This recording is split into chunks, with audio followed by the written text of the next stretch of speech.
Assalamualaikum warahmatullahi wabarakatuh. Alhamdulillahirabbil alamin. Wassalatu wassalamu ala asrofil anbiya'i wal mursalin wa ala alihi wa ashabihi ajmain. Amma ba'du. Saudara sekalian, kita ketemu lagi dalam perkuliahan mata kuliah filsafat ilmu ekonomi yang pada saat ini kita akan membicarakan satu tema dari filsafat ilmu ekonomi, yakni ekonomi Islam sebagai sebuah disiplin ilmu. Tema ini berangkat dari satu pertanyaan atau satu kritik atau satu pemikiran dari beberapa kalangan, terutama dari kalangan akademisi dan juga cendekiawan yang meragukan keberadaan ekonomi Islam itu sebagai sebuah disiplin ilmu. Beberapa akademisi mengatakan bahwa ekonomi Islam itu bukan atau belum bisa dianggap sebagai sebuah disiplin ilmu karena belum mapan dari aspek teorinya, kemudian belum mapan dari aspek metodologinya, dan juga belum mapan dari aspek signifikansinya. Nah, atas pertanyaan-pertanyaan itu, maka pada hari ini atau pada saat ini kita perlu mendiskusikan secara mendalam apakah ekonomi Islam itu bisa dianggap sebagai sebuah disiplin ilmu atau belum. Nah, saudara sekalian, berkait dengan ekonomi Islam sebagai sebuah pengetahuan, itu sudah dipahami dan kemudian juga diakui oleh berbagai kalangan bahwa di dalam ekonomi Islam itu terdapat sejumlah pengetahuan yang sangat lengkap dan juga komprehensif. Misalnya munculnya pengetahuan tentang ekonomi Islam itu ada sebagian kalangan menyatakan sudah muncul pada akhir abad kedua Hijriah dan memasuki pada awal abad ketiga Hijriah, ketika seorang ekonom muslim dan juga sebagai seorang ulama, Abu Yusuf telah menulis satu buku yang berjudul Kitabul Kharaj. Nah, Kitabul Kharaj dipandang sebagai satu karya berkait dengan ekonomi di dalam Islam, terutama yang berkaitan dengan ekonomi makro.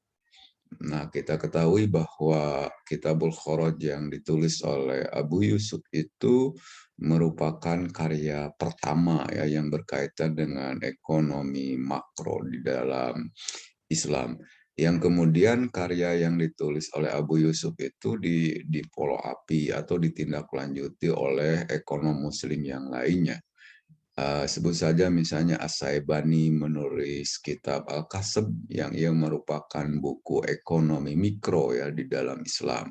Kemudian Abu Ubaid menulis Kitabul Amwal, kemudian Yahya bin Umar menulis Ahkamus Suq, dan seterusnya dan berkembang sampai masa kontemporer ini. Nah, itu menjadi salah satu indikasi bahwa ekonomi Islam sebagai sebuah pengetahuan itu sangat kaya ya. Hasanah ekonomi Islam sebagai pengetahuan sangat luar biasa dan itu tidak diragukan lagi oleh berbagai kalangan, termasuk ekonom yang berkembang di ekonomi konvensional telah mengakui bahwa pengetahuan tentang ekonomi Islam itu sangat luas dan komprehensif. Nah, yang menjadi pertanyaan dari berbagai kalangan itu apakah pengetahuan atau sejumlah pengetahuan yang sangat banyak dan komprehensif itu kemudian bisa diposisikan sebagai sebuah disiplin ilmu, sehingga kemudian berkesimpulan bahwa ekonomi Islam sudah bisa dianggap sebagai sebuah disiplin ilmu. Maka itulah yang akan kita telusuri, kemudian kita analisis apakah ekonomi Islam bisa dianggap sebagai sebuah disiplin ilmu atau belum. Nah, sebagaimana diketahui di dalam filsafat ilmu, bahwa untuk menyatakan pengetahuan itu bisa dianggap sebagai sebuah disiplin ilmu apabila dia telah memenuhi 3 unsur utama. Pertama adalah ontologi, yang kedua adalah epistemologi, yang ketiga adalah aksiologi. Apabila sebuah pengetahuan, pengetahuan itu sudah bisa dianggap sebagai sudah memenuhi tiga unsur ini, yakni ontologi, kemudian epistemologi, dan juga aksiologi, maka ia bisa dianggap sebagai sebuah disiplin ilmu. Nah, sekarang kita coba analisis apakah ekonomi Islam itu telah memenuhi ketiga unsur ini. Unsur ontologi, unsur epistemologi, dan unsur aksiologi. Yang pertama, kita coba melihatnya dari unsur ontologinya. Sebagaimana yang dimaklumi bahwa ontologi itu berbicara tentang hakikat, berbicara tentang apa, berbicara tentang konten. Nah, tentu karena berbicara tentang konten, maka dia dibicarakan terkait dengan soal pengetahuan. Apakah di dalam ekonomi Islam itu telah memiliki serangkaian pengetahuan yang lengkap dan komprehensif? Maka tadi sudah kita bicarakan di awal, bisa dipastikan bahwa ekonomi Islam ini sesungguhnya sudah memenuhi unsur ontologi. Nah, unsur ontologi ini dapat dipilah kepada dua. Yang pertama adalah normatif dan yang kedua adalah positif. Nah, apa sih yang dimaksud dengan normatif di sini? Maknanya adalah bahwa banyak pemikiran yang dirumuskan oleh ekonom Muslim terkait dengan ekonomi di dalam perspektif Islam. Seperti yang saya kemukakan tadi, misalnya ada pemikiran ekonomi yang dikemukakan oleh Abu Yusuf, ya, yang dikemukakan oleh As-Saibani, yang dikemukakan oleh Yahya bin Umar, kemudian Abu Ubaid, kemudian Ibnu Taimiyah, Asy-Syatibi, Al-Ghazali, Al-Makhriji, dan seterusnya. Itu merupakan aspek ontologi yang normatif. Jadi pemikiran-pemikiran ekonomi yang muncul di kalangan umat Islam, terutama yang dimunculkan oleh ekonom Muslim. Kemudian yang kedua, ontologi itu aspek positif. Aspek positif itu adalah konten ekonomi Islam yang empirikal, hasil studi atau hasil penelitian lapangan yang kemudian dia dibuat generalisasinya, dan pada gilirannya dia akan lahir menjadi sebuah pengetahuan. Dan di aspek ini juga kita bisa memahaminya bahwa sekarang sudah mulai ada penelitian yang dilakukan oleh para peneliti terkait dengan implementasi ekonomi Islam. Apakah misalnya perwujudan ekonomi Islam dalam kehidupan masyarakat, sebut saja misalnya kewirausahaan Muslim, kemudian pondok pesantren yang mengembangkan kewirausahaan, atau kewirausahaan yang berbasis mesin, itu banyak yang dilakukan penelitian tentang persoalan itu. Atau yang paling banyak lagi adalah penelitian yang berkaitan dengan lembaga-lembaga keuangan syariah.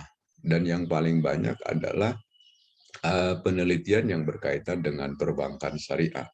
Nah, penelitian-penelitian yang dikemukakan tadi itu sudah membuat generalisasi, kemudian bisa menghasilkan sesuatu, dan sesuatu itu kemudian bisa diposisikan sebagai bagian dari pengetahuan.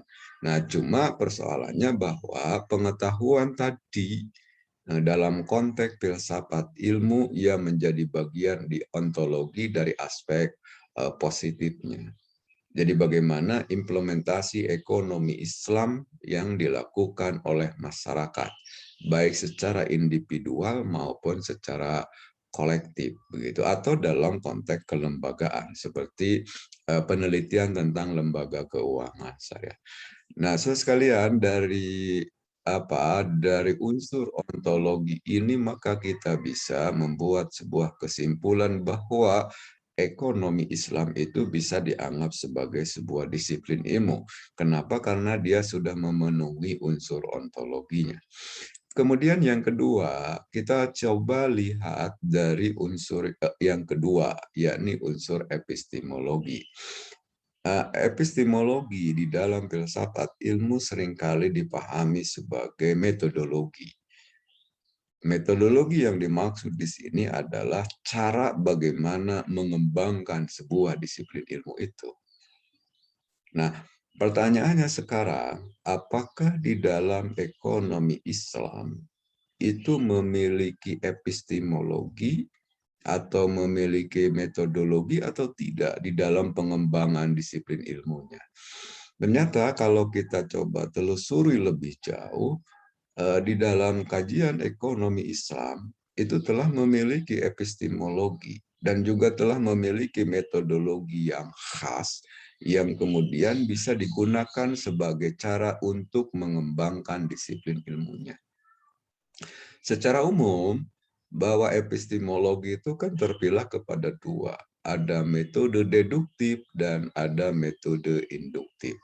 Deduktif dalam pengertian satu cara mengembangkan ilmu dengan proses dari yang umum kepada yang khusus.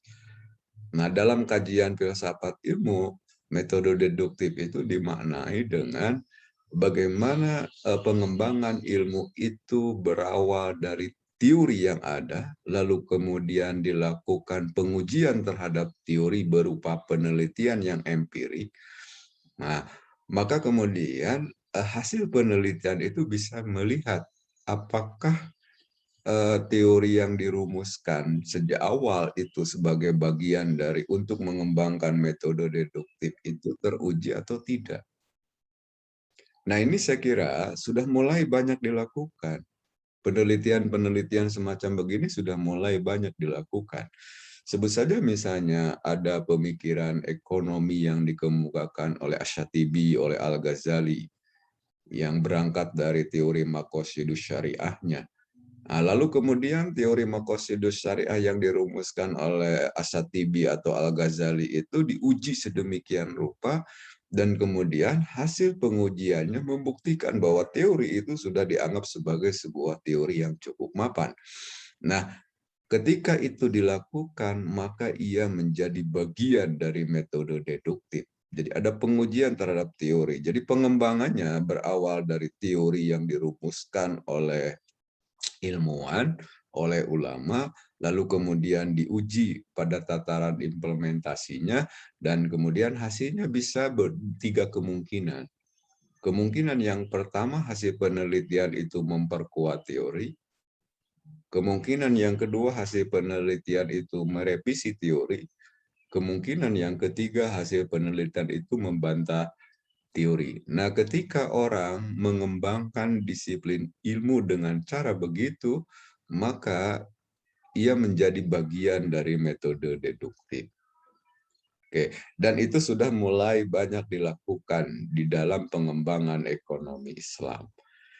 Kemudian metode yang kedua adalah metode induktif. Kalau induktif itu dari khusus ke yang umum. Jadi dia melakukan penelitian terlebih dahulu secara empirikal, lalu kemudian hasil penelitiannya itu dibuat generalisasinya, dan kemudian generalisasi itu pada gilirannya melahirkan sebuah teori. Nah, itu yang disebut dengan metode induktif. Dan ini juga sudah mulai banyak dilakukan oleh ekonom muslim. Sudah mulai banyak juga dilakukan penelitiannya oleh para ilmuwan. Dia melakukan penelitian, lalu penelitiannya itu kemudian dibuat generalisasinya. Nah, ini berbeda dengan yang pertama. Kalau yang pertama, metode deduktif itu berawal dari teori, kemudian teori itu diuji. Sedangkan yang kedua, tidak diawali dengan pengujian teori. Pokoknya dia melakukan saja penelitian, lalu nanti dari hasil penelitiannya itu dibuat generalisasinya, melahirkan sebuah kesimpulan, dan pada tingkatan tertentu kalau pengujiannya itu berulang-ulang kali, maka bisa melahirkan teori. Jadi kalau yang pertama dari teori diturunkan begitu kepada kasus yang lebih bersifat spesifik, sementara kalau yang kedua adalah kasuistik, dengan jumlah yang banyak penelitian itu dilakukan, lalu bisa melahirkan sebuah generalisasi, dan pada tingkatan tertentu dia akan melahirkan sebuah teori. Nah, dari aspek sini, saudara sekalian, maka kita bisa menyimpulkan juga bahwa ekonomi Islam sudah bisa dianggap sebagai sebuah disiplin ilmu. Kenapa? Karena sudah memenuhi unsur yang kedua di dalam filsafat ilmu, yakni unsur epistemologi. Bahwa ekonomi Islam sudah memiliki metodologi atau cara untuk mengembangkan ekonomi Islam itu sebagai sebuah disiplin ilmu. Berarti sudah dua unsur yang sudah terpenuhi. Pertama adalah unsur ontologi, kemudian yang kedua adalah unsur epistemologinya. Di dalam Islam sudah terdapat, di dalam ekonomi Islam sudah terdapat pengetahuan yang cukup lengkap dan komprehensif. Lalu pada saat yang sama, di dalam ekonomi Islam juga sudah memiliki epistemologi. Di dalam ekonomi Islam telah memiliki metodologi atau cara untuk mengembangkan ekonomi Islam itu sebagai sebuah disiplin ilmu.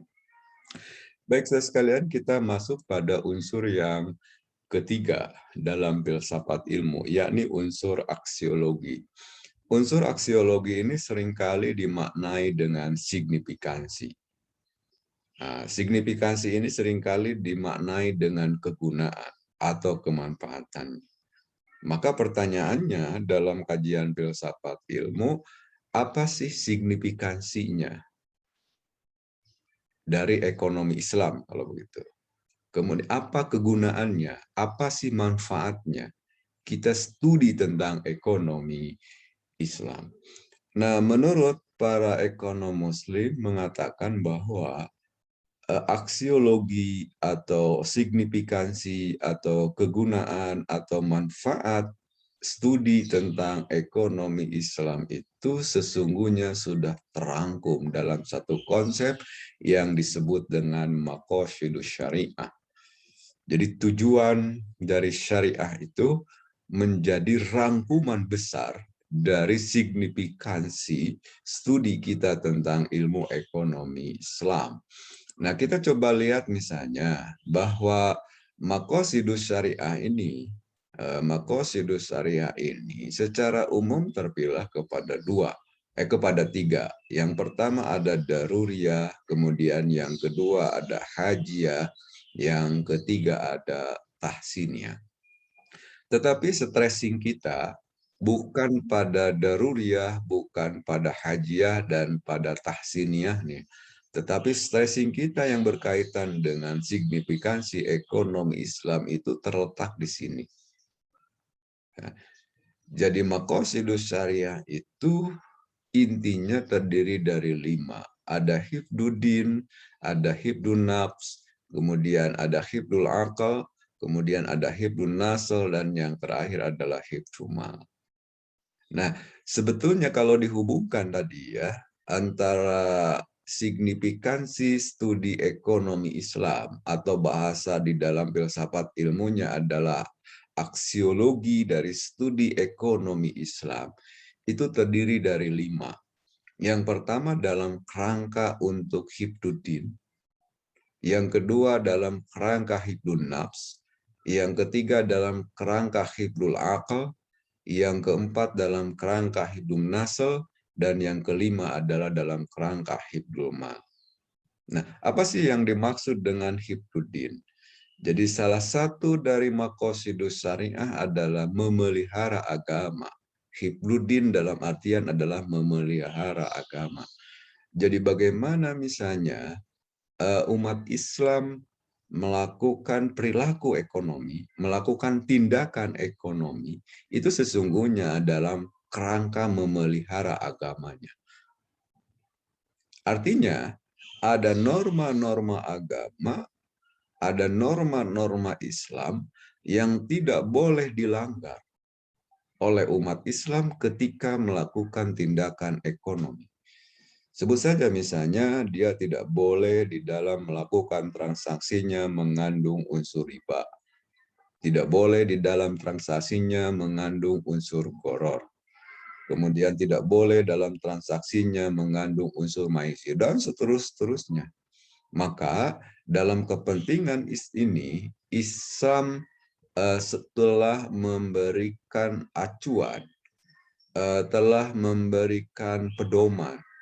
Tapi tentu saja, sekalian, di dalam muamalah, bahwa kaidah-kaidah yang berbicara tentang masalah ini itu lebih cenderung mengedepankan larangan-larangan. Sebab kaidahnya mengatakan al-aslu fil muamalah al-ibahah hatta yakumad dalilu ala tahrimiha. Jadi di dalam Islam itu diperkenankan kita melakukan seluruh tindakan ekonomi, seluruh kegiatan muamalah, sepanjang tidak ditemukan dalil yang melarangnya. Nah itu satu ya. Satu, bahwa signifikansi dalam studi ekonomi Islam itu dalam kerangka hifdzuddin. Jadi ada norma-norma yang dibuat oleh Islam yang kemudian tidak boleh dilanggar. Ini dalam rangka menciptakan itu tadi, memelihara agama. Kemudian yang kedua, dari signifikansi studi kita tentang ekonomi Islam itu adalah hifdzun nafs. Menjaga jiwa kita. Menjaga diri kita.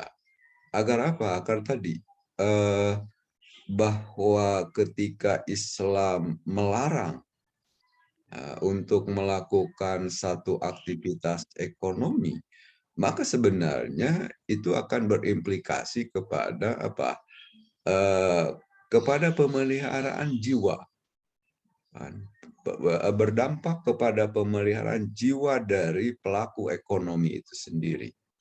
Sebut saja misalnya, kenapa seorang Muslim dilarang mengkonsumsi daging babi. Nah, di dalam daging babi itu ada unsur yang bisa membahayakan. Bisa membahayakan orang yang mengkonsumsi daging babi itu. Maka regulasi yang berkaitan dengan itu dalam rangka untuk memelihara jiwa dari pelaku ekonomi. Kenapa misalnya monopoli di dalam tindakan ekonomi itu dilarang? Karena bisa membahayakan. Bisa membahayakan baik secara individual maupun secara komunitas. Oke. Kemudian yang ketiga yang menjadi signifikansi dari studi ekonomi Islam sebagai turunan dari maqasidus syariah adalah hifdzul akal. Jadi dalam rangka memelihara akal kita. Sebut saja misalnya, kenapa khamr itu dilarang di dalam Islam. Dan orang tidak boleh mengkonsumsinya. Karena ketika orang itu mengkonsumsi khamr akan memiliki dampak yang negatif bagi apa? Bagi akal yang dimiliki oleh orang yang mengkonsumsi khamr itu. Sebut saja akan ada kehilangan akalnya, lambat laun akan mengalami penurunan kualitas akalnya, dan seterusnya. Maka ini menjadi bagian dari signifikansi studi ekonomi Islam itu dalam kerangka hifdzul akal sebagai turunan dari maqasidus syariah. Kemudian yang keempat adalah hifdzun nasab, menjaga keturunan. Dalam kajian filsafat misalnya kan mengatakan begini, bahwa kita tidak boleh tidak boleh mencari nafkah yang haram, kan? Karena kalau nafkah yang kita dapatkan itu dengan cara yang haram, lalu kemudian dikonsumsi oleh anak dan istri kita misalnya. Nah, makanan yang dikonsumsi tadi yang berasal dari cara yang haram tadi akan mendarah daging dalam tubuh orang itu, dalam tubuh anak dan istri kita itu. Nah, ketika sudah mendarah daging, maka pada akhirnya akan membentuk karakter yang tentu saja karena makanan yang dikonsumsinya haram, maka akan melahirkan karakter dari anak itu yang tidak baik, akan melahirkan karakter dari istri kita yang tidak baik. Nah, itu yang keempat dalam kerangka hifdzun nasab. Dan yang terakhir adalah hifdzul mal, signifikansi atau aksiologi dari studi ekonomi Islam itu dalam kerangka tadi memelihara harta. Supaya misalnya kan tidak boleh harta yang kita punya itu bisa diambil oleh orang lain dengan sembarangan. Tidak boleh misalnya harta yang kita punya dirampas oleh orang lain dan seterusnya. Maka harta baik yang dimiliki oleh individu-individu maupun harta itu sudah menjadi kepemilikan yang bersifat publik, itu tidak boleh diganggu dan kemudian tidak boleh merugikan orang-orang yang menjadi pemilik dari harta harta itu. Nah, 5 inilah sebenarnya yang menjadi signifikansi dari studi ekonomi Islam yang kemudian yang 5 ini merupakan turunan dari maqasidus syariah. Nah, dari sini maka kita bisa membuat juga sebuah kesimpulan bahwa dari unsur yang ketiga filsafat ilmu, yakni unsur aksiologi, ekonomi Islam sudah memenuhinya. Jadi sekalian kesimpulan besarnya, ekonomi Islam menurut saya sudah bisa dianggap sebagai sebuah disiplin ilmu. Kenapa? Karena tadi, pertama dia sudah memenuhi unsur ontologi, ada pengetahuan yang banyak dan komprehensif yang dijadikan sebagai bahan kajiannya. Kemudian yang kedua telah memenuhi unsur epistemologi, karena di dalam studi Islam telah memiliki metodologi tersendiri gitu dalam rangka untuk mengembangkan disiplin ilmu itu. Ada cara ya, ada cara yang khas ya dalam rangka mengembangkan ilmu ekonomi Islam itu. Kemudian yang ketiga adalah memenuhi unsur signifikansi, setelah memenuhi unsur aksiologi dan ada nilai guna, ada nilai manfaat yang bisa didapat oleh umat manusia ketika studi tentang ekonomi Islam. Intinya, saudara sekalian, bahwa ekonomi Islam bisa dianggap sebagai sebuah disiplin ilmu karena telah memenuhi 3 unsur tadi, ontologi, epistemologi, dan aksiologi. Sekalian, mungkin itu saja yang bisa kita sampaikan pada perkuliahan kali ini. Mudah-mudahan bisa dipahami dan kemudian kalau masih ada persoalan-persoalan yang perlu kita diskusikan, marilah kita diskusikan bersama. Terima kasih. Walhamdulillahirrabbilalamin. Assalamualaikum warahmatullahi wabarakatuh.